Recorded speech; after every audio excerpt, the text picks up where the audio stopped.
Oh, Sir Caffeine, that's cool. Yeah, I went down to fix Ranger Cam. See if Ranger Cam will come back up. Hopefully it comes back up. Should. We'll check on that here in a minute.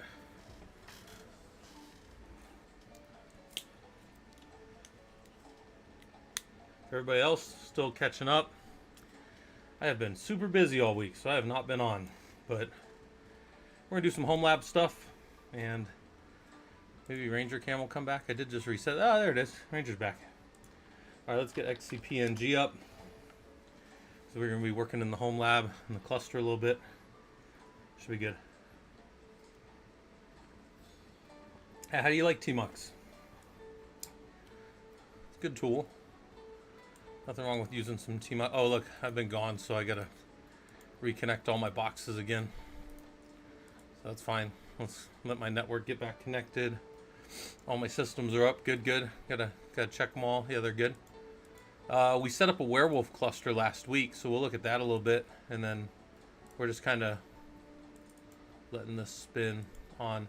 Yeah, let's look how our server's been getting attacked pretty regularly, so that kind of happens.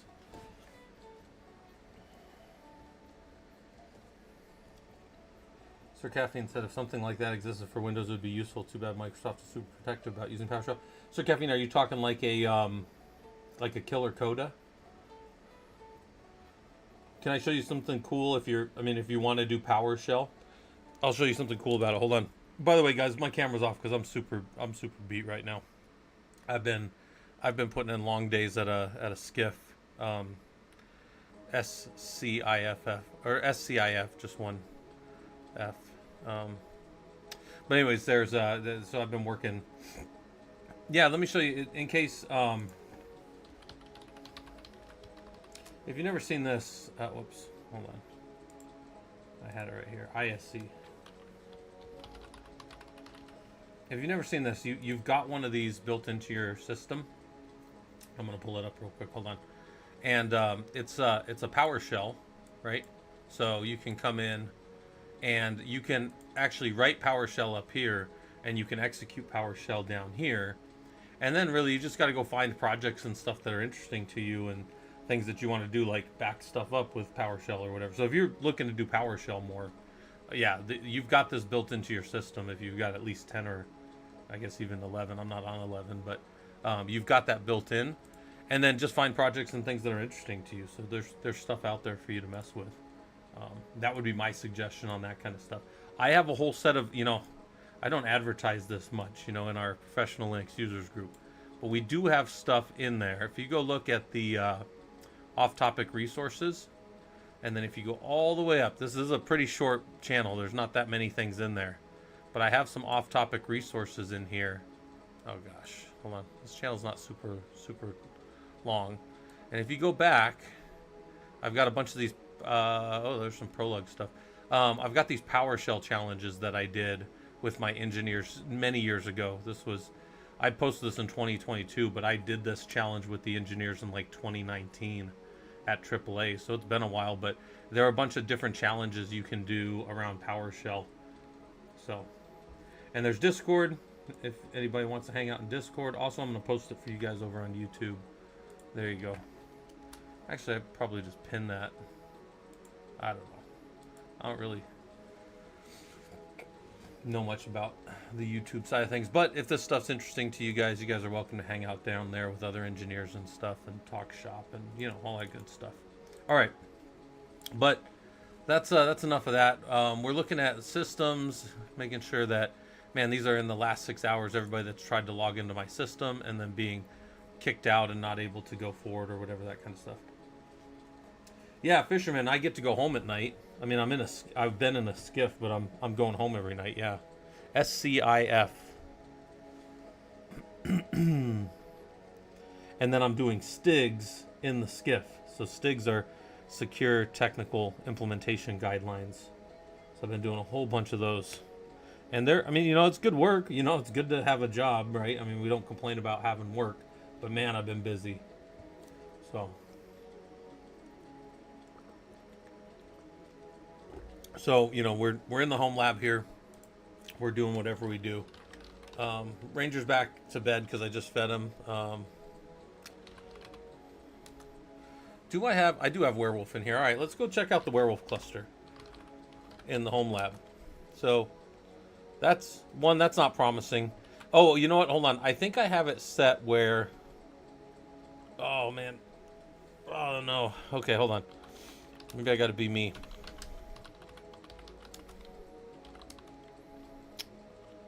No. No. Hold on. I think I know what it is. I haven't been to the Warewulf in a while, but I think this is keyed. There we go. Okay, yeah. So I have a user keyed over there off of this box. So if any of you are like, well, how does that work? How do you be root, right? Like I'm the root user, but how do I key something else over into like the Warewulf system? Well, that's actually pretty simple. Anything that's in your authorized keys can come into your user, right? So if we were to SSH back, just real quick to Warewulf, cd to my .sh directory, right?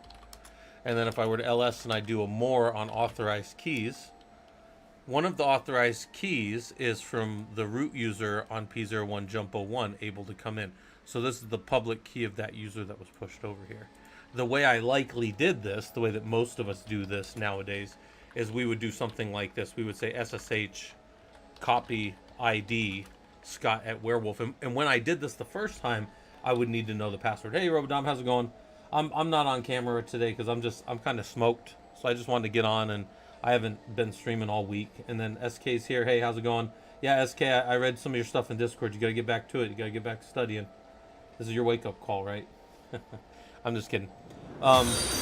We got stuff going on, guys. We got, we're hanging out. We're not working too hard. Thanks for the follow, Kuba Tag. Hopefully this is useful to you. Also, Robodom, do you mind giving a shout out to RWX Rob? He gave us a shout out 7 hours ago. I was working in a skiff, doing a bunch of Stig type things, so I've been busy. We're just watching monitoring in my Homelab. This is system information about different things that I care about in the Homelab, and then Ranger, who's going to lick his bed the whole time. We can also check on... we got XCPNG up, which is good. We've got our systems up. And a bunch of these nodes are called Rocky now. These are our Warewulf nodes. And I was going to show you guys some cool things about them real quick. So, by the way, I didn't have to copy the key because it was already copied, if you guys see that. So that's pretty cool, right? So I'm going to jump over to that user, Scott at Warewulf. And then I can sudo up, and I need to know my password for Scott, which is just a good security posture. Most of us, yeah, SK, I'm just, mental health, but this is relaxing. I like hanging out with you guys, talking shop, that kind of stuff. But so I've become root on this user. I kind of, if you think about it logically, I jumped into this as a normal user, and then I became the admin user. And you might say, well, why would you do that even though you were already the root user over on the jump box? Well, because let's say somebody compromises my jump box. It can happen. It's happened before, right? This box has been compromised, let's say. So then they become root. They never became root, but they did compromise the box. So they could use processing and stuff, right? But let's say that they became root, and then they managed to jump into my Warewulf cluster. Well, that's more problematic because now they're over there. But now when they go to sudo, they need to know a password. So keys in an environment can be quite safe, but the keys don't give you access. So the key, as you think logically through security, the key is something you have, right? It's not actually something you own. You're bearing a token of some type, a private key. So you have the key, right? But the password is something you know. So just because you compromised the system and took the key and got in doesn't mean you know my password. Does that make sense? And it might seem like a moot point because they've already compromised root over here, but they could jump over as a normal user that they did not compromise root on my cluster. So it's like it's one of these things where we do layered defense because we expect for things to fail. I expect the device I have out in my Bastion, my device that's out in the exposed area of my DMZ to be more vulnerable than I. Look at how Ranger's laying right now. He looks so comfortable. That dog. Guys, it's exactly 73 degrees downstairs. Maybe even slightly cooler for him. He is very comfortable, even though it is still over 100 degrees outside right now. In fact, the sun is just setting. Oh, the sun's down. It's early evening nautical twilight right now, which is EENT for you in the military, as opposed to EMNT, which is early morning nautical twilight. Yeah, Robdom, the inside of my house is quite cool. The outside of the house is not cool at all. So, all right, so we're in Warewulf, right? We've got a whole bunch of stuff that's happened over there. We can look at what are some of our WWCTL commands? Gotta think about some of these. We can do a WWCTL node list and see all of our nodes. There's our nodes. There's the profiles associated with those different nodes and their networks. I can also list a specific node like Rocky 1 and then maybe grep-i for container, right? And the container name is the Rocky Linux 9 lab box, right? When we SSH to any of these boxes, this is kind of where it gets interesting. If I do host, I think host will work for Rocky 1. Something kind of let's say something somewhat unexpected has happened in my home lab. And I gotta go figure out how this happened, but it's amusing to me, so I've left it. And I think I'm gonna just leave it for the time being anyways, because one, it's amusing, and two, it works. So what I'm gonna tell you is that these nodes are actually defined here. If I look at any one of my nodes, I thought I had the network.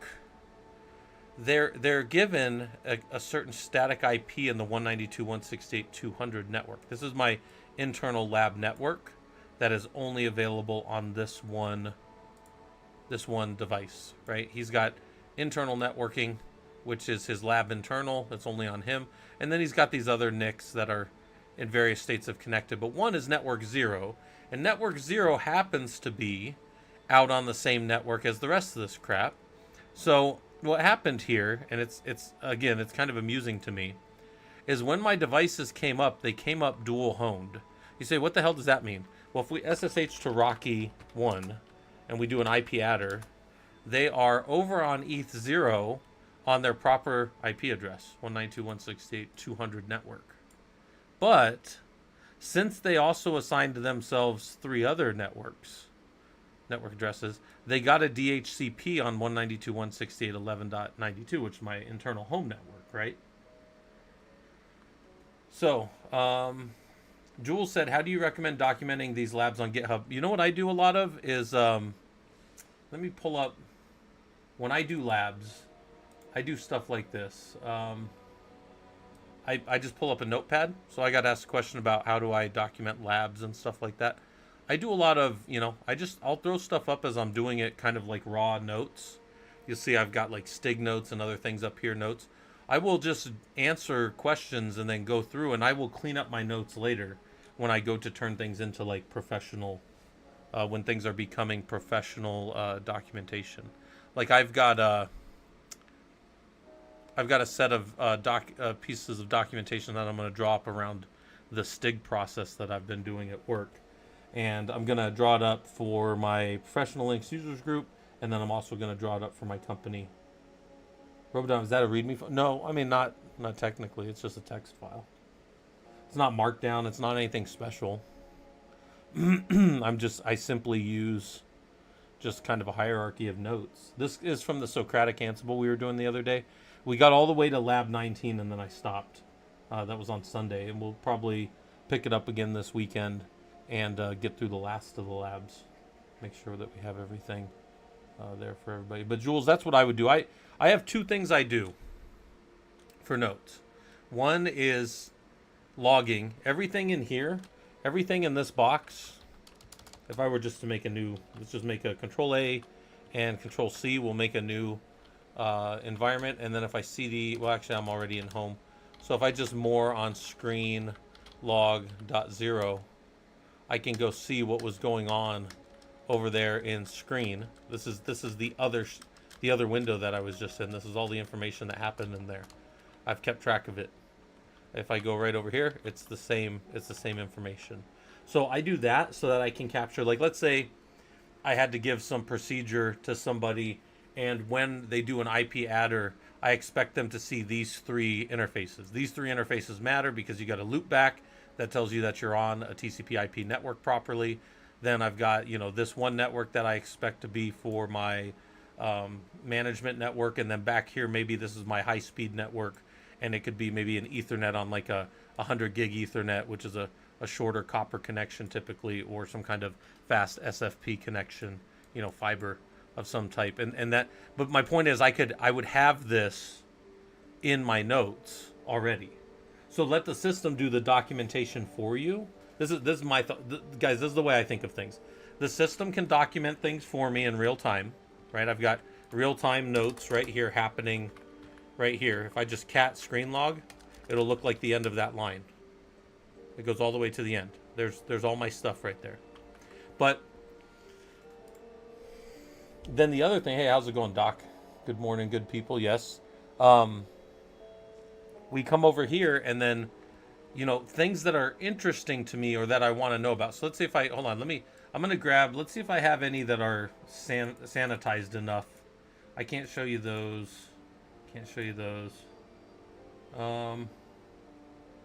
Yeah, let me show you this. So this was me working in the Homelab. Some of you guys saw me doing this, I think, last Friday when I was building all these nodes up. When I was building up the Warewulf here and doing my nodes. Originally, I was doing these lab disk machines. And one of the things I wanted to see... Hey, Morrison, how's it going? One of the things I wanted to see was, like, what was an output of a node list for lab disk 2. Now, this node never worked. Remember, if you guys recall, this node was busted. But I wanted to see, did I have the IP address properly set in there?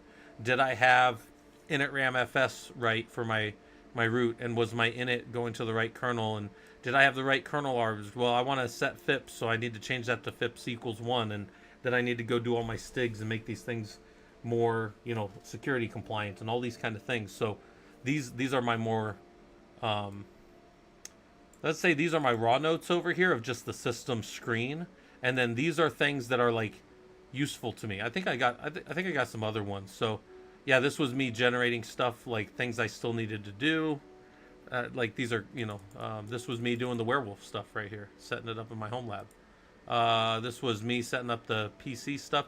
So in the presentation that I actually have back here, these are things that I need to update still. I need to move this over.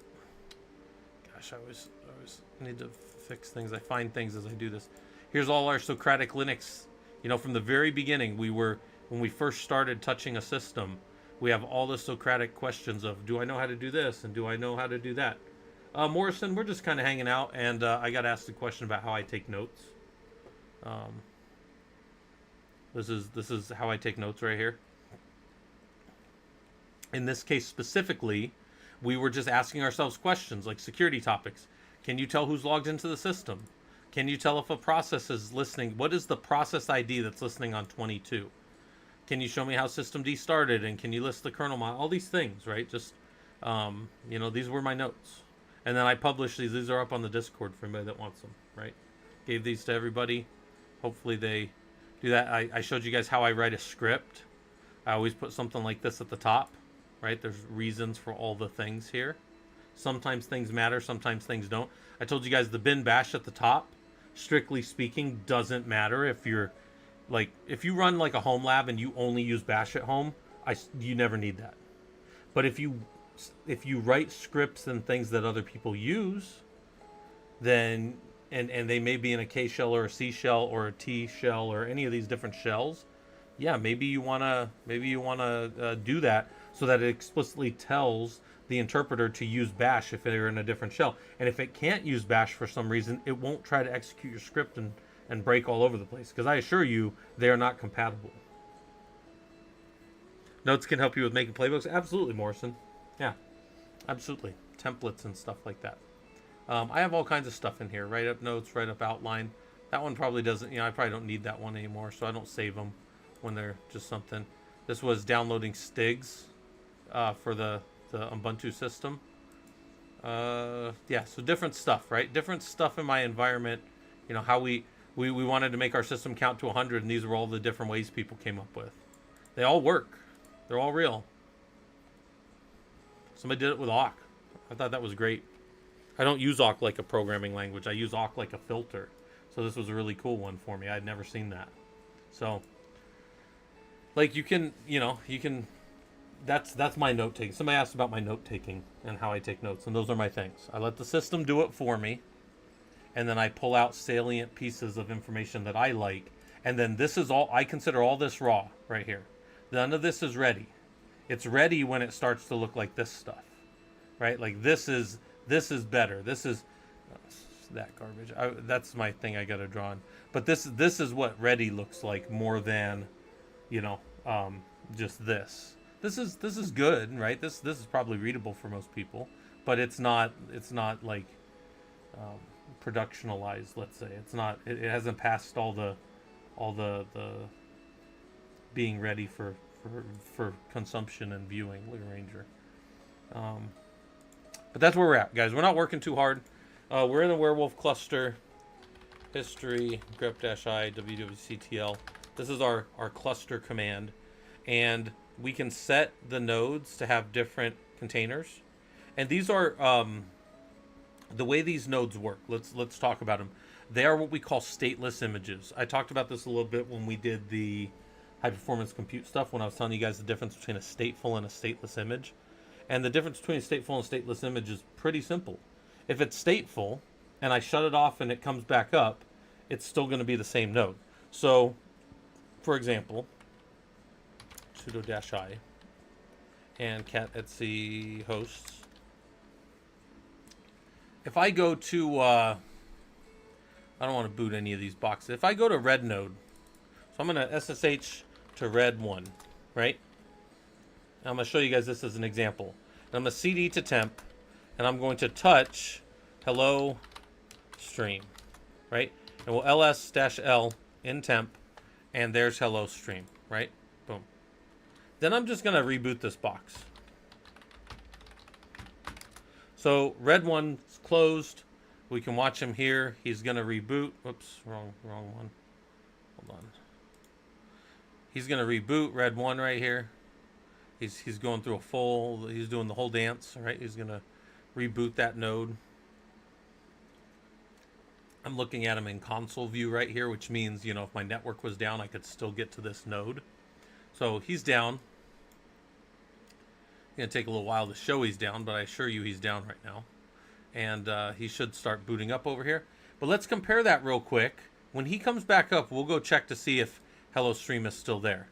And then we'll come back over here and we'll SSH to Rocky 1. We'll CD to temp. And we'll just touch hello stream, right?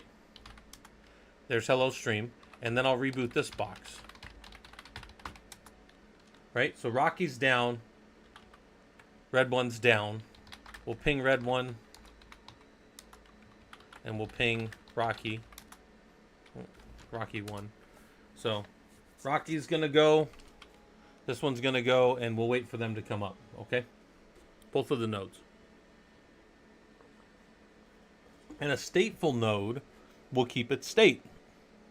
It will have all the things still in it when it comes back up. So red 1 is an interesting node. It's sitting out in the 200 network, so my redirection is going over to C router, and C router's not able to get there. So that's that. Coming over here, Rocky 1 is there's going to be a backlog of all these different sequences. We're up to 35 until he comes back up. But here's my prediction. Red 1, being a stateful node, will still have the hello stream and temp.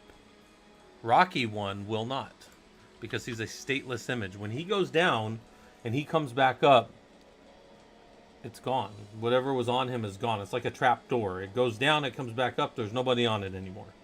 Your favorite cartoon characters have fallen to their deaths or whatever, whatever the situation is.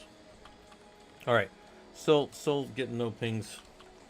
All right, Rocky's coming back up. It'll take a few seconds because it is a virtual machine, but I should be able to SSH to Rocky 1 soon. He's taking his time. That's fine.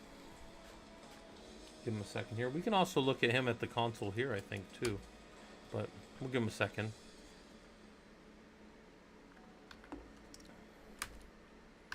He's Rocky 1. Should be up soon. Man, and I had to drive. So you guys know how long it's been since I drove to work for a week? I had to drive all week for working in the skiff. Oh, still not coming up. How about this one? This one's responding. So it's SSH to red 1. Still not. Oh, it is up. So it's CD to temp. LS. Wait, is red node 1 stateless too? What? Wait a minute. How do I have him set up?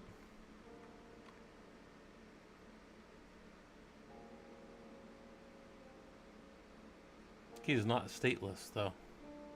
But he still wiped his temp. Yeah, Robodon, I've been going in the office all week, man. I'm super beat right now from all week, yeah. I'm tired. Well, I know.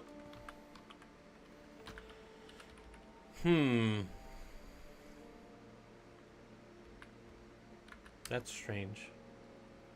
Because red node 1 should not be wiping. That's weird. Because he is a stateful node.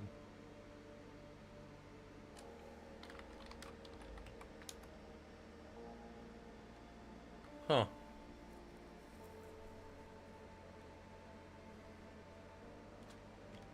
Maybe I set something up for that. Oh, system's booting up. Some files not. Streamer, hello streamer, whatever. So yeah, it's not there. That's super weird that this isn't here though. But well, whatever. All right. Anyway, so that's that. Like we're doing stuff. Yeah, SK. I was in Skiff stigging out a bunch of servers. So stigging is secure technical implementation guidelines. Let me pull something up for you guys. Hold on a second here. Pull it up over here on the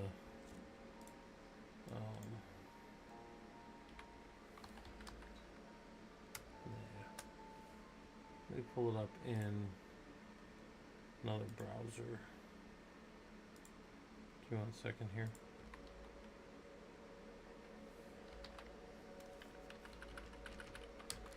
So there exists out there in the world a site. I'll link it to you guys here in a second. Make sure I can get to it first. There is a site out there that says this when you go to it. It says that you can... I'm going to link this to you guys.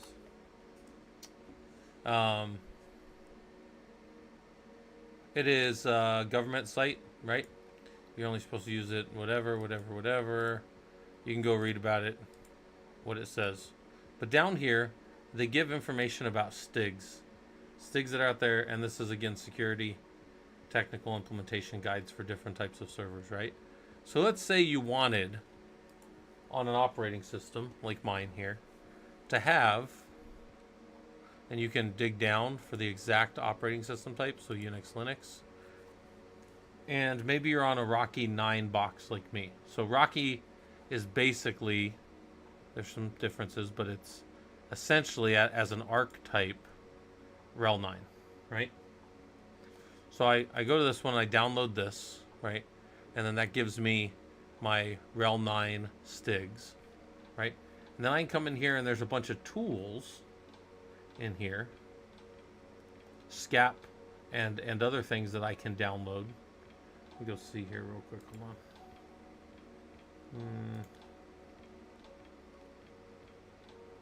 Yeah, if you go to the SCAP part of this, there's a whole bunch of other things that you can download. And mainly for me, If I want to SCAP tools, I want the SCC for RHEL 9, right? I'll download that. I think I actually have a copy of that already. And then they also have another tool, which are your SRG. It might be under supplemental. Let's see.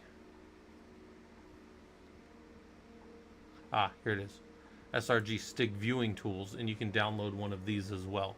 So there's a version 3, which is a little newer, and version 2, which I was using today, and I'm super impressed with what this one does. The stick viewer here. So 2.7, you want it for Windows or Linux or whatever you're using, whatever your tooling is to view it, whatever you're viewing it on. Now, if you're viewing it in a lab and you're using a Windows box, that's fine. If you're doing it on a Linux desktop, then you need Linux. There you go. There's also a bunch of information in here and mapping and all this kind of stuff and stuff for you guys to mess with if you're doing that or whatever. But this is kind of the crux of how that all works or whatever. So something to look at and play with if you guys want. But that's been my life. And getting those machines over a 90% STIG compliance it's pretty gnarly when you're trying to keep your system running. Because you could STIG the shit out of a system, and then the system doesn't work ever again. So what you got to do is you got to find this balance between what's secure and what's still functional especially in a parallel high-performance compute environment. So there's, it's a lot of thinking, and there's a whole process to it and stuff. I'm gonna draw the process out for the ProLug, that's our professional Linux users group, and then I'm also going to draw the process out for our, for my company, that I work for, that I was doing this for.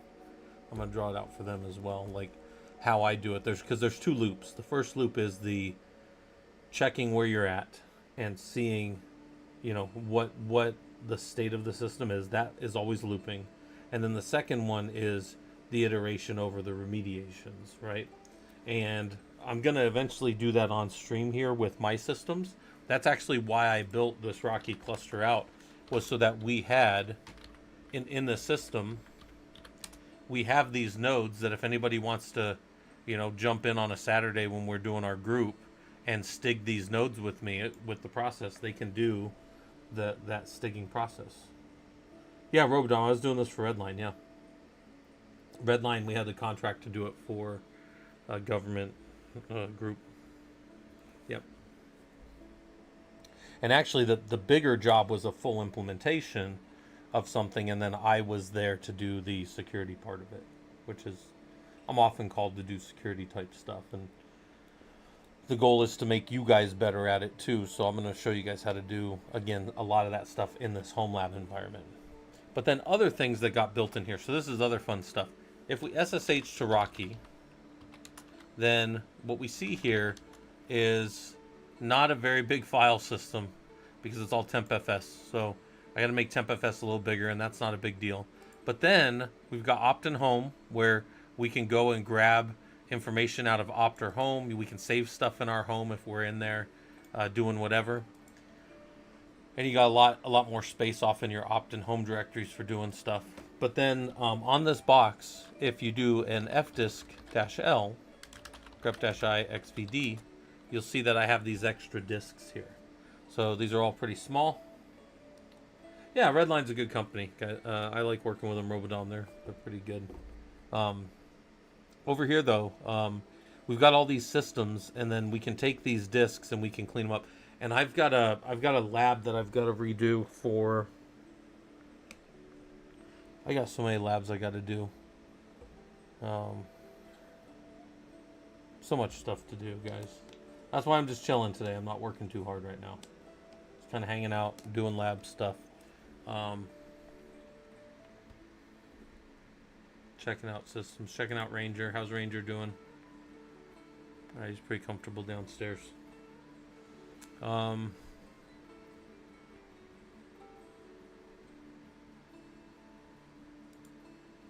else is going on here?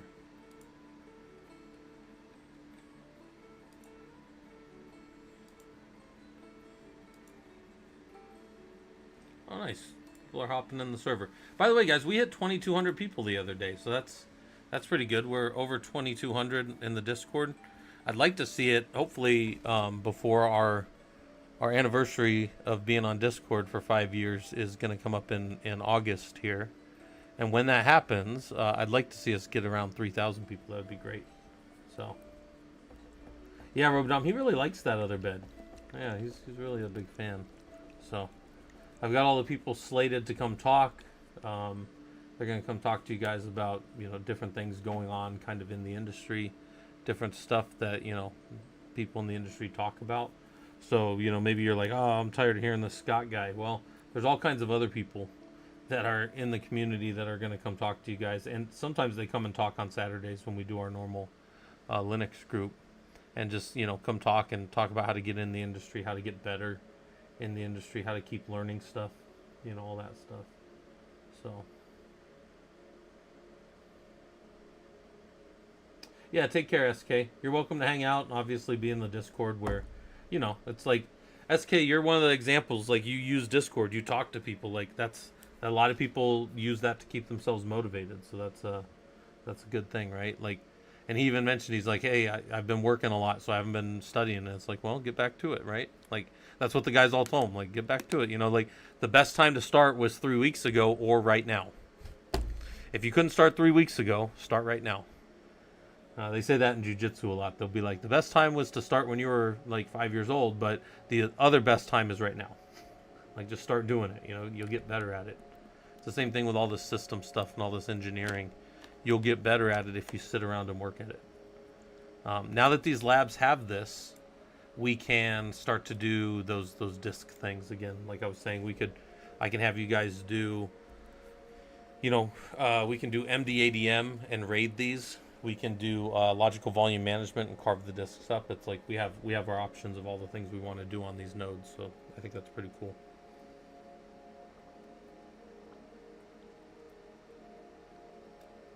All right. Other than that, since we're just hanging out, I might play some Brotato. And we can gamble on the Twitch side on Brotato if you guys want. Since or if anybody's got questions, I'll answer questions. But for the most part, this stuff is all up in the Discord, right? Like I don't have anything here that I hide from you guys. Like I tell you all the time, like come do it. Yeah, here, I'll set up a gamble. Will I beat? So here's the hold on. Prediction. Here's a prediction. Start a prediction. Will I beat round 20 of Brotato? Yes or no? How long did I set that for? 5 minutes. All right. So if any of you guys on the Twitch side want to gamble, unfortunately on the YouTube side there's no way to let you guys choose gambling. But we're gonna leave. We're gonna do this a little different. We're gonna leave Brotato. Come on, Brotato. You're embarrassing me in front of my friends. We'll leave Brotato like this and still be able to see the rest of the environment, like the rest of the screen. We won't make it as big as it could be. So again, if you guys have questions about the system, if you want to see, nobody's asked me in a long time how all the monitoring works. So if you guys want to see that stuff, we can pull up monitoring. We can talk through, how does the how does the monitoring work in the environment, all that kind of stuff. But we don't need to do that right now. It is an option. We can work through and see how we've built out monitoring and maybe if you're like, oh, I never got that piece to work before, how did you do it? I could show you guys all that kind of stuff. So that's something to think about if you guys want. Other than that, I'm just gonna mess around tonight. I'm not really working too hard. You guys are welcome to hang out. And then what I say, will I beat round 20? And you guys can start gambling. I do always beat it, or I do always play on the hardest mode. And I do always play with my favorite guy, which is the Doctor. So, wait, hold on. Wait, did I pick round? Yeah, Danger 5, Endless. Good. All right. We're getting a little bit of jitter. I don't know. Oh, what's going on with my screen? That's weird. That will definitely affect me, guys. What's going on here?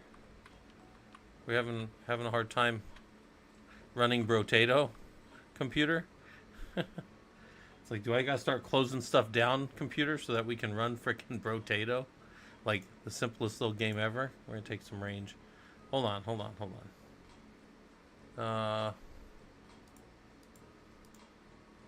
We'll stop spinning that. And that's super funny. I have no idea why my system's going slower. Let's leave that locked. Oh, I didn't lock it. That was my bad. And there's that. All right. Take those things. Huh. Hold on a second.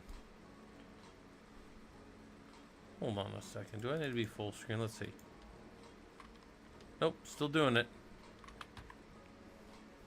That's super weird, guys. That's super weird. All right, I've got an idea. I'm gonna move those things down in my other windows. Hold on. I can still see you guys in the other window. Robdom, you're gonna have to keep an eye on the YouTube for me. Hold on. There we go. It's better. I think it's fucking Chrome just sitting there munching on. Hold on. I think it's Chrome just munching on everything. All right. Yeah, there we go. It was my other windows for, you know, Chrome being Chrome. Wonderful. All right. You guys can pick the gamba if you think I'm gonna do it or not. Pick more damage, attack speed, more guns and more range. All right, but I will stop and answer questions if you guys have system related questions. If you guys want to talk about security stuff, I'll talk security stuff. If you guys want to talk about, oh, and actually I got to start prepping. This is another thing. I got to start prepping for my talk on August, because I'm giving a talk too. Even though I talk to you guys a lot, I'm going to do a talk that's entitled Why Engineering, and it's going to be kind of a tongue-in-cheek. Oh shoot! Wait, Robodom, did it die? That wouldn't be good. I hope YouTube didn't die. No, YouTube looks like it's still going. Okay. All right, I'm gonna keep that one down. Let's see. More. Yeah, okay. No jitter. There's a little bit of jitter. All right, I gotta move this. I think when those are down, it's on one of my other windows. Yeah, those things causing it. All right, well we'll finish this game up, and then I'll worry about why we can't render things on more than 2 screens with a high-end NVIDIA graphics card. It's like we've been pushing to multiple monitors for years. You know, this shouldn't be a new thing, especially when there's just some simple hand-drawn graphics game. You know, not like they're rendering all this stuff. All right. Take Scar in the range, and we'll get the attack speed, and we also want the regen. All right, but we need 2 more guns. He needs at least 6 guns. That's how Brotatoes operate. They have 6 arms, 1 gun for each of them.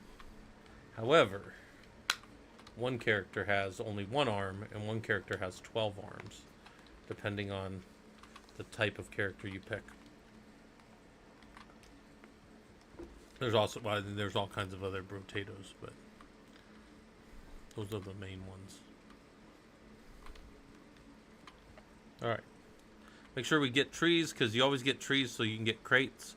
Crates just give you like free loot. You don't have to buy it in the shop. Useful.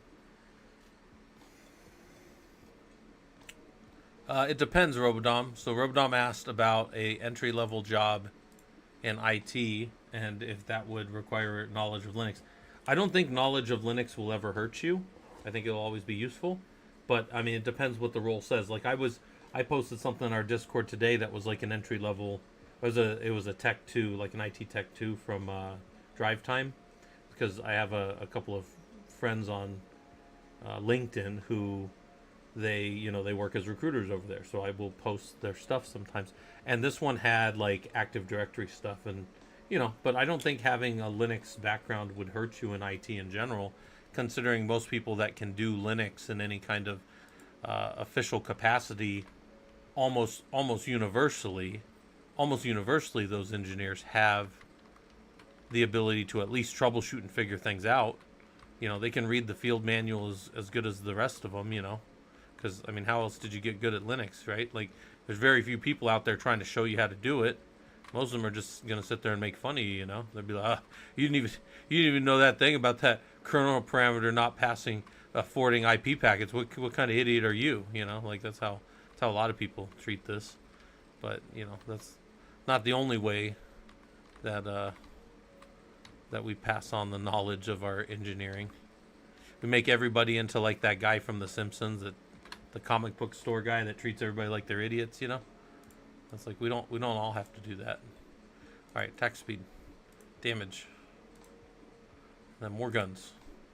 And I also like these eyes. They shoot eyes around in however high your hit points are. So the more your hit points are, the better it'll work.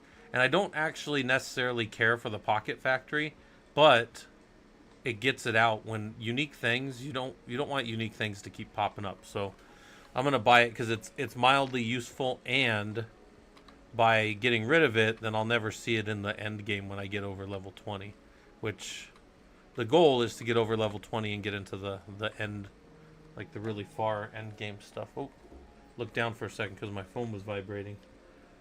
Hopefully I don't off myself. Not during gamble time. Alright, you don't want those little eggs to pop because those guys are super annoying.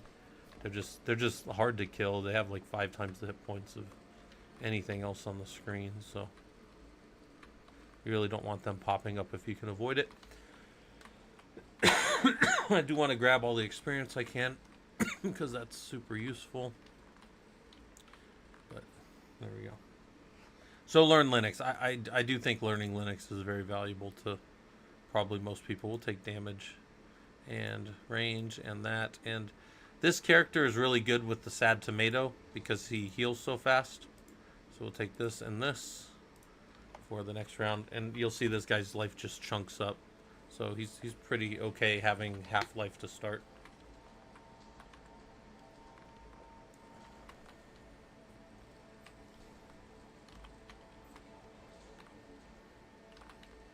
Alright. Yeah, and those things, I mean, they do mildly okay damage. I mean, they're not clearing the screen for you, but they're okay. Those little turrets that pop up, they're doing 10 damage. It's nothing to shake a stick at. It's just not great. Oh, almost died.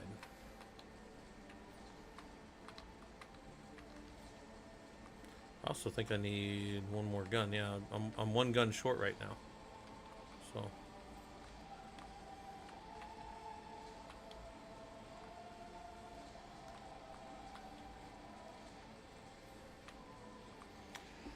He said, at most I'd keep trying for web dev, but there's other roles I should be suitable for. I may want to go for those. Yeah, Robodon, I think, I mean, like web dev is something you've been working at for a long time, so I think that's a good one to keep, keep working towards that if that's something, it's not just a goal for you, it's something you really want to do, right? Like that's important too.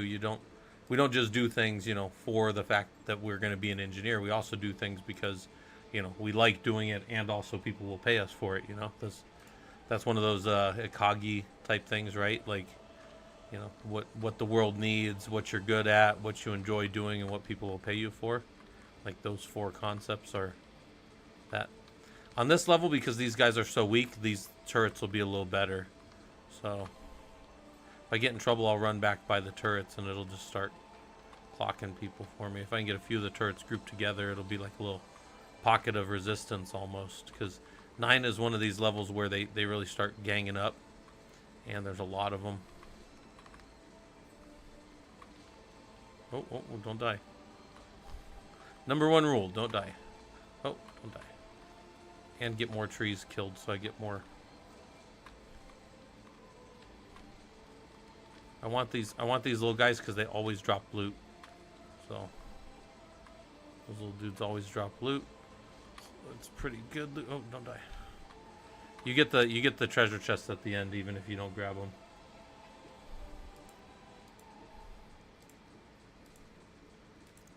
Yeah, Fisherman. To your point, I think we just need to get RoboDom a little more confidence. He just needs to, feel like he can do it and then go do it. That's kind of what a lot of this is. There's a certain amount of hubris to being an engineer. It's like this, and what I mean by hubris isn't just like being full of yourself. It's the idea that like I can solve anything, right?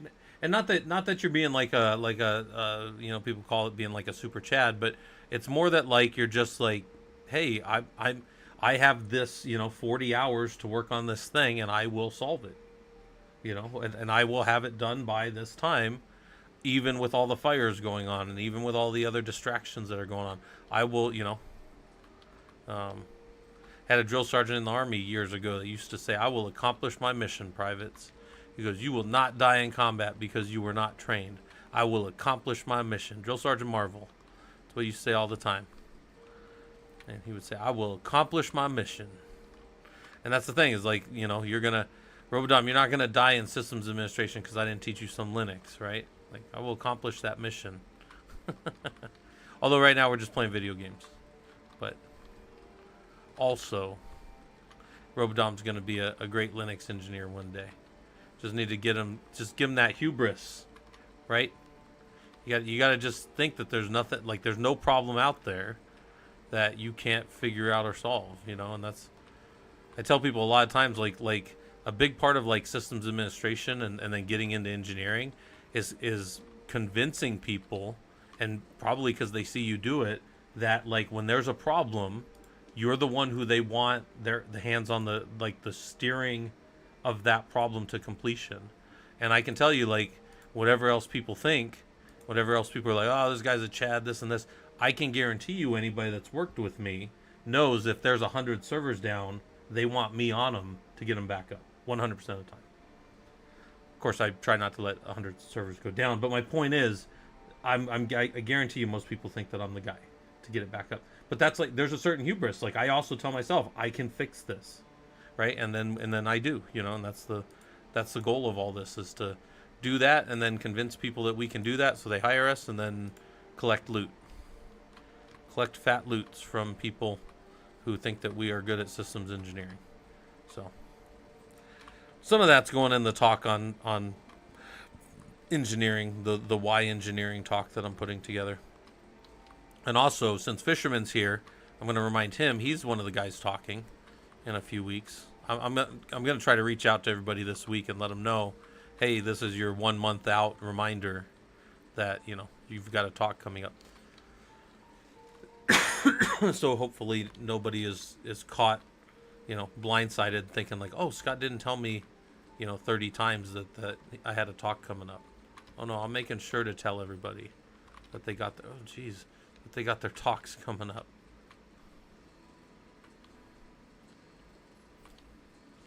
Too many little characters on the screen. This is a horde wave, so this one is harder to win. I only got 3 more seconds and I'll win. That one was hard. Yeah, RoboDom, some of it you just gotta send it, man.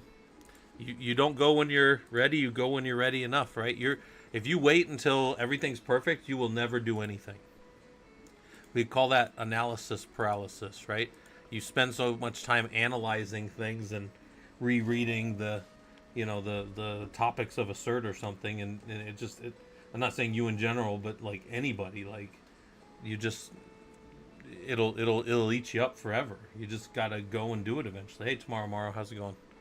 We're hanging out. We were doing a little bit of we're watching Ranger, and we're also working on Rotato, and we were working in the Homelab a little bit, and just mostly just hanging out.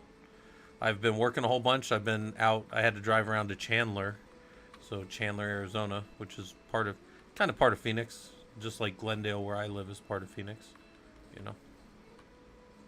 Like, to anybody outside, I would just tell them it's Phoenix. Much like most people that lived in New York City would probably just be like, yeah, I live in New York.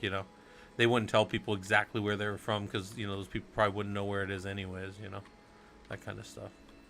Like everything I know about New York is from like Blue Bloods and Law and Order SVU. Those are the only things I know about the city of New York. So, but yeah. So we're getting some pretty good, like we're starting to get some pretty good damage on these guys and getting some pretty good action.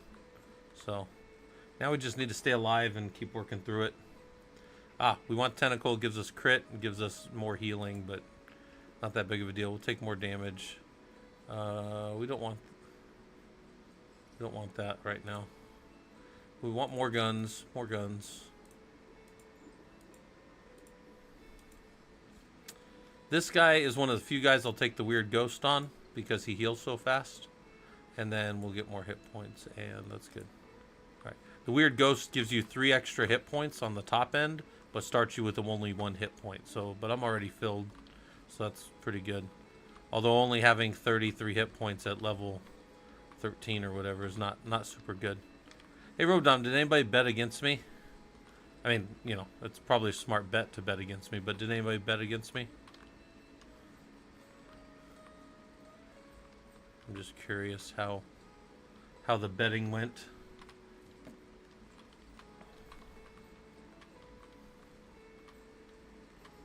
Nobody bet against me? All right, well, maybe next time. We're not working too hard in the home lab today, guys. We're just kind of playing around. But the Stig stuff is I'm gonna write that up, and that's gonna actually be a lab. So I'm going to have different labs on these boxes, and you're going to have the ability to go in the boxes and work on them. And then if you get to a box that's already set up, then you guys can reboot it, and it'll wipe itself clean. And if you get in a box, well, you won't be able to get in a box that anybody else is in. So that'll be good. Take that baby elephant. All right. These are like the most annoying little guys. They're like in a blanket, and then they have 3 guys inside of them or something. I don't know. Or they're pregnant, and you kill them, and then their babies. I don't know. It's weird. It's a weird game. But it is funny. Because like you're an alien brotato that landed on their planet, and you're killing them. That's kind of the premise of this game. I don't actually know the whole premise, but that's what I've kind of picked up from reading about it. Speaking of reading and academics, I just finished last night my 4th college class. So the next probably the next 6 months are focused on my dissertation. So I'll be working on my dissertation a lot soon. I've supposed to have been working on it this whole time, but obviously I like playing video games and hanging out instead. So nah, I've done a fair amount on there. This guy, it's counterintuitive on this guy because he has so little attack speed, but it's actually good to take attack speed on him because when you're going over level 20, you sometimes want to pivot. And when you want to pivot, you can't be shooting guns super slow. So I get his attack speed really high. And all right, we've got another horde coming. We should be doing pretty okay on a horde right now. Let's see how we do on this one with a horde. Yeah, we're doing okay.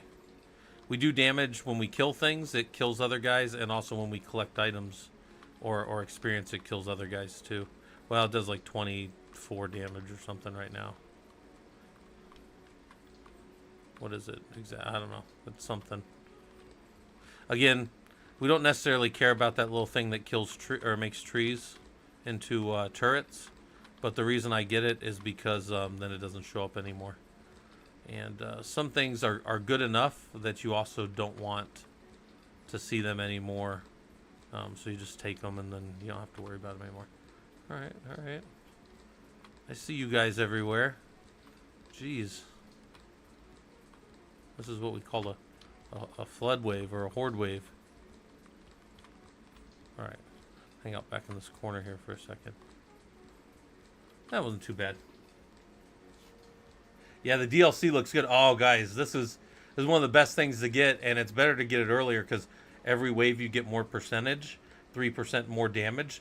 But it's one of the best items for just leveling up stats all the time. And when I'm going past level 20, which I should be doing, I want that. Also, you always want the lumberjack shirt, so it's just as you're running by, you always just kill things.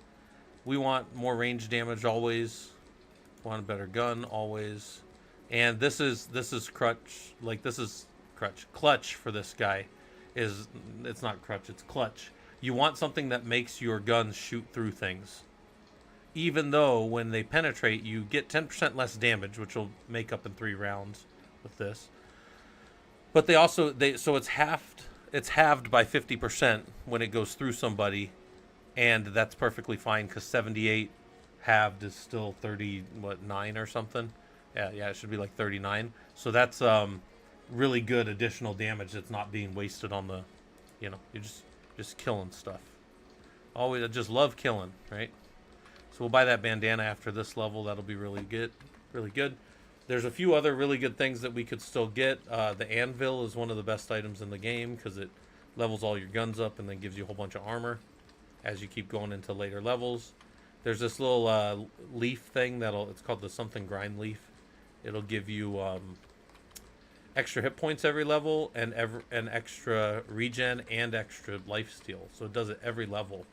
Pretty ridiculous. I can't be running into people. That almost killed me. Normally I think like, oh, I got one hit, but no. These guys will kill me probably one hit, it seems like. So I can't be mucking around with those guys especially when they're red, because then they're buffed by their stupid. Those little brain guys buff everybody else, so it's super annoying. But you'll see when I have that bandana, it's a totally different game for those guys because they try to hide behind their buddies, and you just penetrate right through and kill them anyways. So. Yeah, Rodon, there's a big DLC coming out for this game. This is sometimes good, but I don't want it right now. Little power generator. We want crit. It's too late in the game for me to take more harvesting, so I'm going to take more damage. Take the bandana. Take another gun. Take more hit points. We'll move some guns together and take another gun. Take more attack speed. And then we will pierce through a third, so it'll go through another one, but then you get less piercing damage, but I'll take it still. Still worth it. And then every single thing on the board I want here. Better guns, a tardigrade, which gives you tardigrades give you 1 free hit, so I'll have a blue life bar for a little bit. That's kind of cool. Yeah, Robedom, the DLC looks cool for this. Well, the game itself is pretty fun, but the DLC looks particularly fun. All right, so now we've got a boss, a mini boss, and depending on who he is, this one's pretty benign. You just kind of spin around him, and as long as he doesn't kill you. All right, well that's that. Maybe play more of that later. Who knows? People aren't super interested in Brotato, I don't think. Let me pull my Twitch stuff back up. Let me pull these things back up that obviously like kill my damn my fucking graphics card,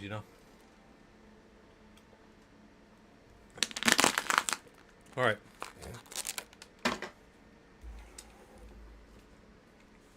Yep.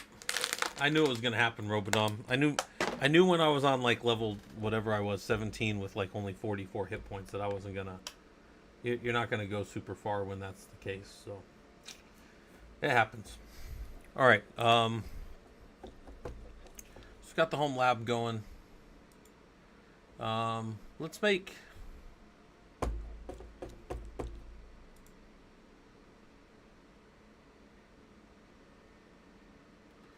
I guess I can make this other change to the system. So let me think about this. Let me think of how I want to do this.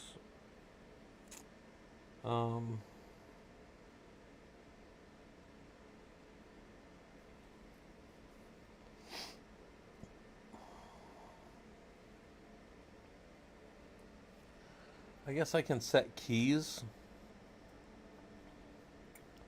That might be the easiest way to do this. Excuse me. So all my guys. So right now, hold on. Let me show you guys something. On the Discord, we've got. If you go on the Discord and you go to Sandbox, where's Sandbox at? Shoot. Go Sandbox. In the Sandbox, we've got a way to connect to the server, right? And that's pretty okay. But also sometimes I set this up, and this Bastion is still up right now. So if people go to the Bastion, they can get in there, and you can get into some of these systems, right? But I need to fix the Bastion. So let's go here. I need to fix the Bastion to do a couple of other things. And let's think about this real quick. So what I need it to do is in the Bastion deploy, there's files. And in the files are the bastion.sh. And I've edited this before where it goes, you know, you're being sent to a dungeon and it drops you into each of these different environments. You know, these three are the red, and these ones are the blue down here. But what I'm gonna do, let me think about this. Let me think. So I think what I'm gonna do is I'm gonna edit this file and I'm gonna add the Rocky boxes in. And then the Rocky servers will be able to be connected to. But instead of using a password, I am going to connect to them. I'm going to set this up to pull down the keys. So then, internal to that little home, let's see, hold on, let me think. Yeah, it'll be keyed to just jump over to that last hop. So you won't have to worry about that last hop key in the sandbox. So I think that's what I'm gonna do.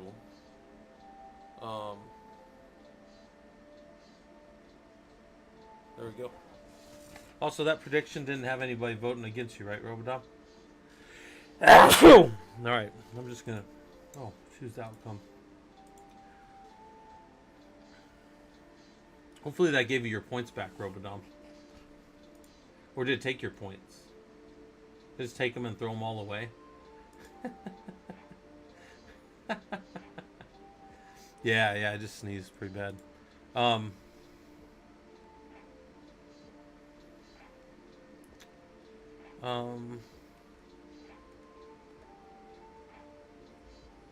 it did take your point. Oh, yeah, because your points were in the pot, and it basically just threw the pot away. So, okay. All right. Well, let me show you guys this. So some of you, nobody asked, but I'll just do this. This is what the Homelab monitoring looks like. So whenever you guys see all of that stuff floating around, this is kind of how it works. On any server, says some server, but this could be Joe any server, right? We've got Telegraph agent, a Promtail agent, and a node exporter agent. And Tamara, did you vote against me before and I got it, or did you vote for me and I got it? Did you get the most points ever with that? That's actually funny. But this is, by the way, so you might say 3 agents on your Linux server. Yeah, that's 3 agents more than I like on my Linux boxes in most environments. But in a Homelab, I'm fine with it. And then, you know, we've got our different Prometheus stuff going on. We've got Loki, and then we've got InfluxDB, and the data are being held over here until they can be picked up by Grafana over here, right? And then Grafana is doing whatever it's doing to the system. Aggregating stuff up, making it look nice. I gotta start making my monitors look a little better, but I just haven't had a lot of time to do it. And I'm supposed to be going. You voted against me and you've never seen me go past 18. That's funny, Tomorrow. I've gone to like 40 on stream before, but it's very rare, yeah. Like I would say recently I've been probably losing like 9 out of 10 trying to get to 20, and that's weird. I don't know, maybe I'm just not in it as much or something. But maybe I've been distracted too much with all the stigs I've been working on at work. So yeah, we've got Ansible Labs. Also, I have a plan to start building, and I'm going to do it on stream because apparently it keeps people interested. But I'm going to build more more labs here for the Linux labs, and I'm going to try to get them into the book and get a new book published. New version of the book published right before our August 3rd and 4th events. Now, the thing about the book, if anybody has published it before, you get all the updates forever. It's one of the cool things about LeanPub is it just gives you, you know, updates. It's all part of it, so that's awesome. This is not a 40 plus night. I don't know what that is, Robodome. Yeah, yeah. Like 40 plus. Like I'm 40 plus. I just had a birthday. Oh shoot, it's been over a month now. I can't say I just had a birthday now. It was a month ago. All right. What are we doing? We're approaching 4,000 followers on the Twitch side. Not that really matters that much, but I mean, oh, 40 plus Brotato round. Yeah, I think I've only been past 40 on Brotato, maybe like 4 or 5 times total out of like thousands of games. But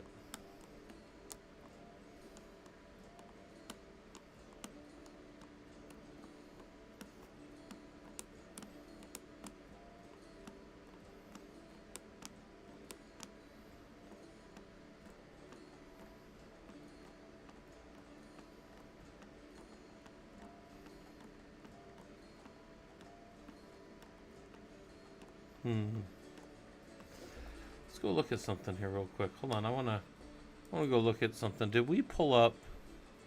So a little while ago, we had this open, and we got the Stigs.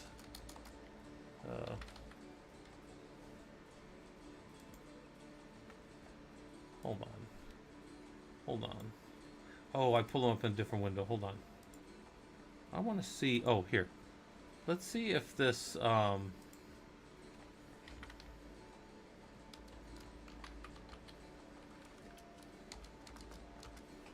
on a second, guys. Sorry.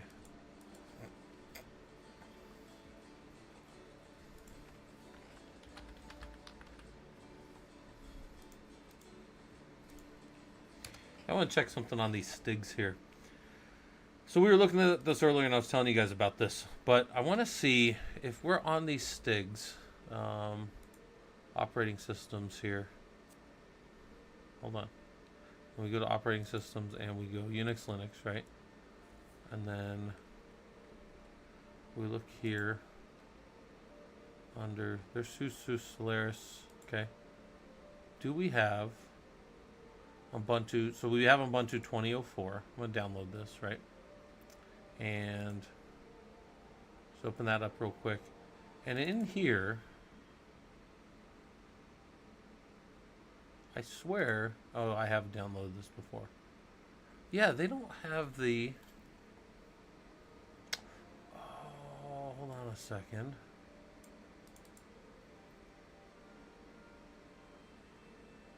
I realized what my problem was before. So, hold on a second. This is the document library for the Stig tool. So let's go back to their automation, their SCAP tool.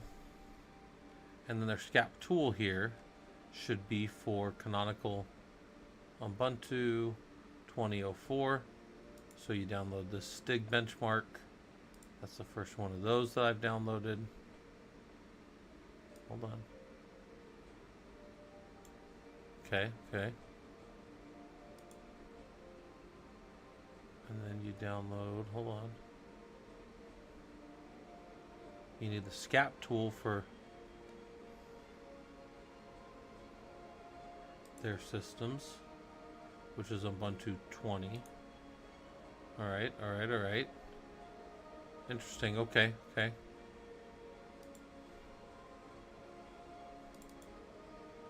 Alright. So we need this to run this SCC tool and install it. And here's some notes on it. So I need to redo. I've got a document on this, on how to update. And one of the things I was going to do is build another lab and show how to do SCAP scanning for our Ubuntu system. Because, you know, this is one of the limitations of Killer Coda. For all the good things about Killer Coda, there is one bad thing I can say about it. Is it's only in Ubuntu, right? Like, that's the one thing that's bad about it, is it's only good for Ubuntu. And because of that, I have to change the way that, you know, we do stuff. And that's, you know, I guess big scheme of things, that's fine. But um, it's a limitation, right? Fisherman, you're doing a talk in August on how rotato negatively.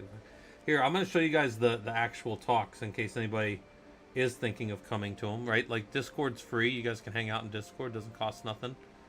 But up here in the events are all the events. We're turning 5 years old on Discord, where the Professional Linux Users Group is turning 10 years old total.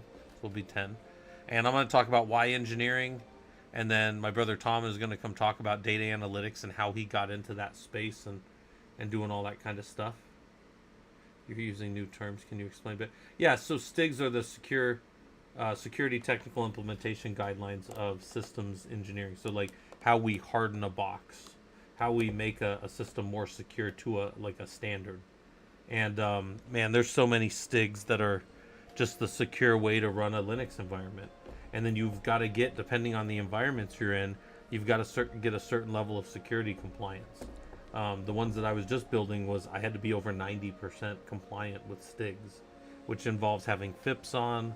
It has SE Linux in at least a permissive mode, so it's at least tracking things. It's throwing logs off the server. It's all these sys kernel, how the IPv4 kernel parameters are set on your box. That's what it is. Tomorrow. It's just STIGs are just a security technical implementation guideline. M-Pesa is going to come talk about eBPF, which is just technology around kernel level monitoring of systems, right? Robbie's going to come and talk about CI/CD and DevOps, and I told you guys he's a director of engineering for his company. He came and talked to us a few weeks ago, and people really enjoyed his talk. Also, Pesa's come before and talked about systems.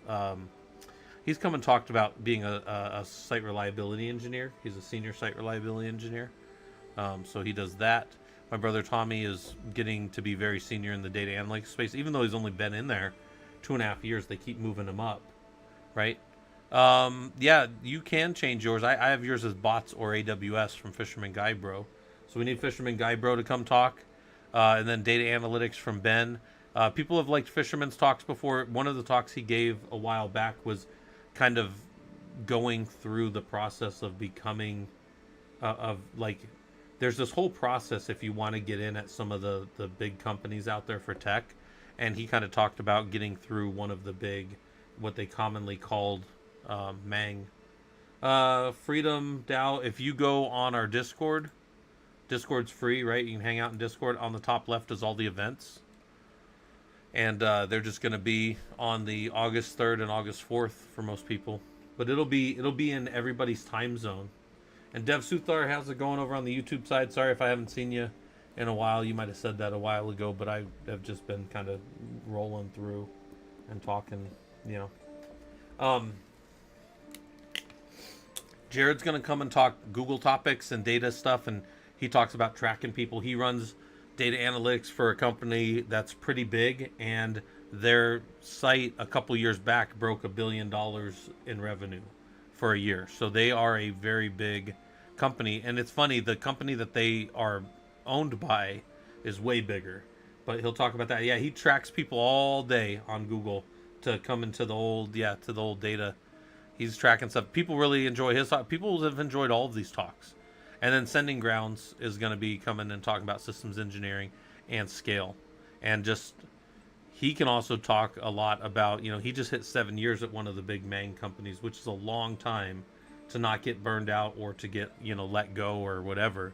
He's just had like a steady career at one of the big companies. So, yeah, so anyways, that's the talk. I also have it, if you go to our conferences page, I have, you know, this is our stuff, you know. I think, wait, this one's better. This one's Professional Linux User Group, 10 year and 5 years on Discord, and then these are the people coming to talk and whatever they're going to come talk about or whatever, right? So, you know, you guys are welcome to come. There's not going to be any, like, we don't have any advertisers. We don't have none of that stuff. It's just going to be people hanging out down our Discord and, you know, talking about stuff in the systems world. That's what we're going to do. All right. So, We know about that then. Talked about that. That's good. G Fuel to sponsor. Yeah, yeah. If I can get any sponsors on Twitch or YouTube, I would do it. No, I'm just kidding. I mean, they would have to be something I actually believe in, you know. Tomorrow, your work schedule change. No, that's fine. It's just, I don't take attendance here. You know, hang out when you can. We just kind of hang out and do whatever. But I got to do, one of the things I'm really going to be focusing on is getting more labs up. I want more of these labs, and then getting more of that into the book, right? Like, because the book, you know, I think it's good, but obviously we could have more in there. And Linux and Ansible are kind of our flagship things. Like, Linux is doing the simple things in troubleshooting, and Ansible is making yourself, you know, just you can't do 100 servers by hand. You have to learn how to automate it. And again, I tell you guys, I don't care if it's over bash scripts. It's just that bash scripts are not as powerful. And I can tell you right now, I've probably done as much bash scripting over as many servers as maybe anybody you've ever talked to, or sat in a Twitch. I'd guarantee sitting in a Twitch channel with, but anybody maybe that you've ever worked with, because I've literally done bash scripts over hundreds of thousands of servers over my time doing this, right? I'm not talking implementations. I'm talking different servers, right? By sponsor, I mean give us DLC, because Fisherman, I don't even know how to do all that. I don't have a blue check mark, right? I'm not popular enough on Twitch. I'm mildly popular on YouTube, but that's mostly just because, you know, I think people do want to get into the systems engineering world, and they will hopefully eventually break into it. But all right, so that's kind of the plan. I'll probably get off of here soon. I'm not going to be on too much later, but Fisherman, you will be happy to know that knife you sent me. Hold on. Well, I don't want to turn my camera on right now because I have my room's a mess and I don't have my green screen up. But the knife you sent me was used to open. I have these batteries, those little, you know, those little like I don't know the nomenclature on them, but they're the ones that go in the garage door openers. Well, my garage door opener battery died the other day, so I put a new one in. But to get it out of the packaging, first you pull it off of the little, you know, Duracell packaging, and then it's completely sealed on both sides by like these two pancaked pieces of plastic. So I'm like, all right, how am I going to get these damn things open? I can't get my fingers in there. I can't get them separated. So I just jammed that knife in there a couple times around the sides and just kind of opened it like you would if you were just like, you know, brute forcing a can opener. You know, if you were just brute forcing a can open with a knife, that's basically what I did. But I mean, it's plastic, so it didn't really matter. But I just used, I wanted to have you know that I used that knife for it. So that's kind of funny to me. Because I do kind of have my pick of knives laying around here from people giving me and sending me knives over the years, right? Like people I know. So, but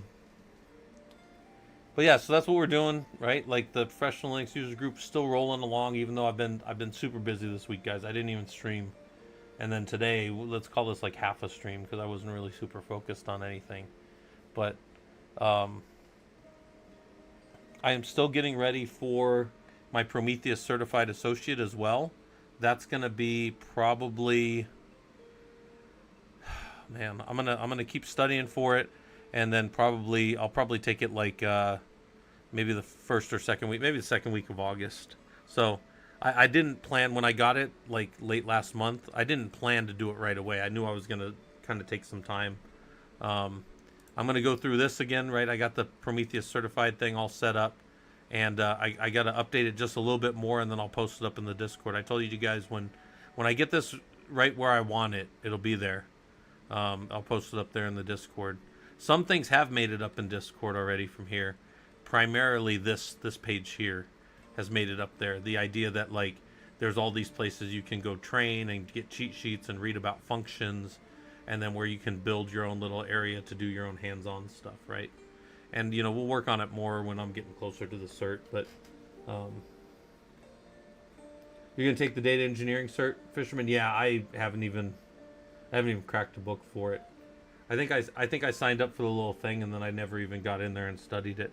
I didn't like pay for anything. I just signed up for the little, like, I think it was 30% off or something. Oh, speaking of that, I didn't even think about this. Since I know that the cyber, what is this called? This is going to be a big focus for us.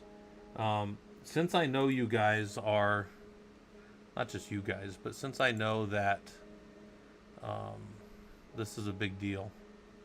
Where is this? Hold on. Where's our security one?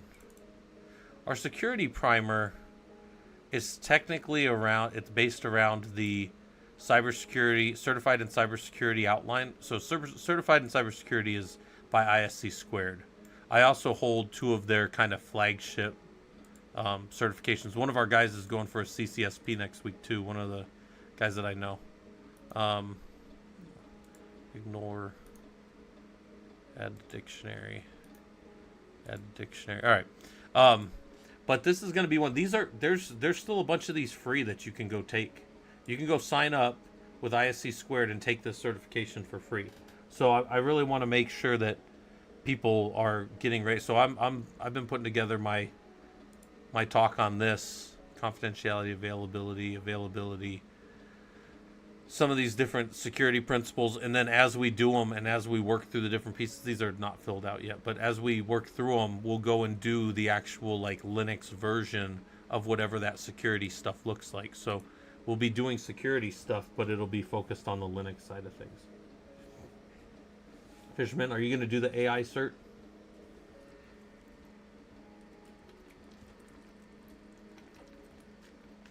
Also, Fisherman, did they ever end up like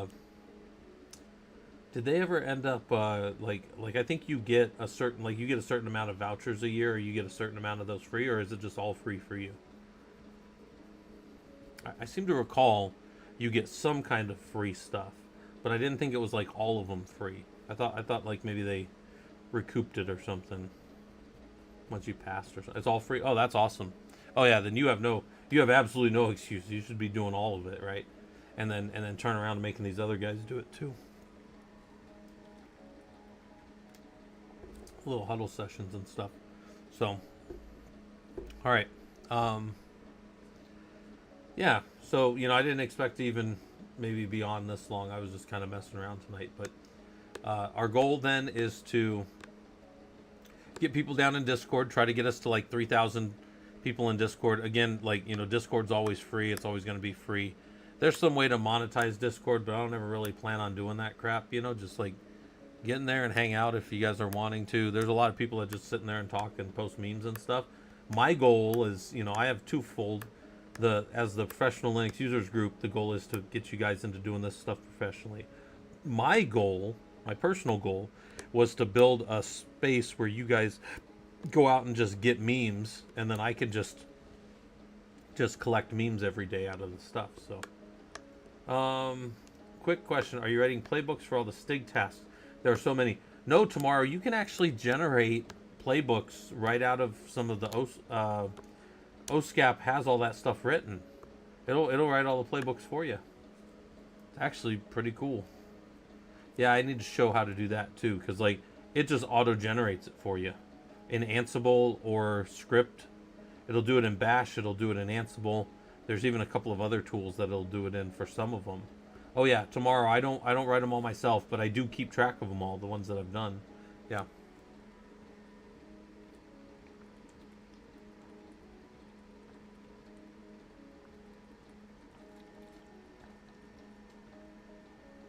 All right. OpenSCAP. Yeah. Sorry, when you run it, it's OSCAP, but it's OpenSCAP. Yeah, OpenSCAP and OpenSCAP Scanner. So I'm not saying Skype. See, that's the Microsoft thing. That's Microsoft trying to. It's SCAP. It's SCAP. OpenSCAP. Don't you? You. Are you guys seeing this? OpenSCAP. It's like he's on to me. When I'm not looking down at that thing. Did you see that, Fisherman? Did you see it kept saying Skype even though I was saying SCAP? God, man, it tries to install Teams, which Teams is just, they bought Skype. If you guys don't know, Microsoft bought Skype years back, and then they rolled it all into Teams so that everything could be terrible. One of the can I tell you guys, still to this day, one of the funniest things I've ever heard somebody say, it actually had to do with Microsoft. I was in a so when I studied up for my CISSP in like 2017, I think I passed mine. When I studied up for it, I did 40 hours of study. Then I went and took a boot camp, and then I did another 40 hours of study. So I spent 120 hours getting ready for that cert, right? And I've shown you guys how I did it all and stuff like that. It's not super terrible. You have to spend some time, right? And that's like over the course of probably like a month, right? And if you can't spend that kind of time, then that might not be the cert for you. But for most people, that cert is $795. So they're probably like, that's the thing. Most people, it's a price point. Anyways, in the certification test, Dr. What is his name? He's like a cybersecurity guy out here in Phoenix, and he's pretty well known. He's been teaching just CISSP and CCSP for like 20 something years, but CISSP for the longest time. He's one of the earliest guys to get it, and he's been with ISC Squared a long time. What is his name? I can't remember his name, Doctor something. But anyways, he's sitting there and he's going through and he's telling us about it was a Microsoft thing. He was talking about and then Microsoft inside of Word and Excel, they they created these things called macros, because they were tired of only the elite people being able to write viruses. They wanted anybody to be able to write viruses. And I thought that was one of the funniest things I've ever heard a security fucking person say. He was like, Microsoft enabled macros because they were tired of just the elites being able to write viruses, like elite programmers. They wanted everybody to be able to write viruses. And I was like, that is the funniest thing. Because that was like, if you go look at like the most spread viruses, probably in like the late 90s, early 2000s, it was all inside of damn macros, inside of Word docs and Excel spreadsheets and shit. Yeah, make it equitable. Let everybody, I can't be the only one burning this place down. Everybody needs to burn this place down. Robodom, I've never seen CC try to sell Skype so much. If everyone's hacking, there's no need for security. Sure. Sure. How many times is it going to say sure? Only once? All right.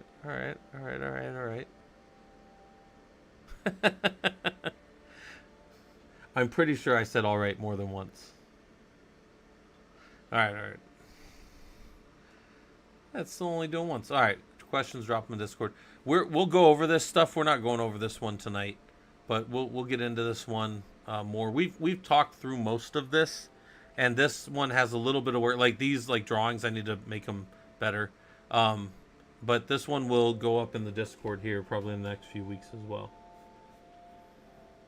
I think if you see the CC start responding back. Yeah, Robedom, I'm pretty sure that's just feeding. I mean, I'm 100% sure that's just feeding up into Azure. I know that, but I'm pretty sure it's just feeding up to one of their, whatever the equivalent of like Poly is.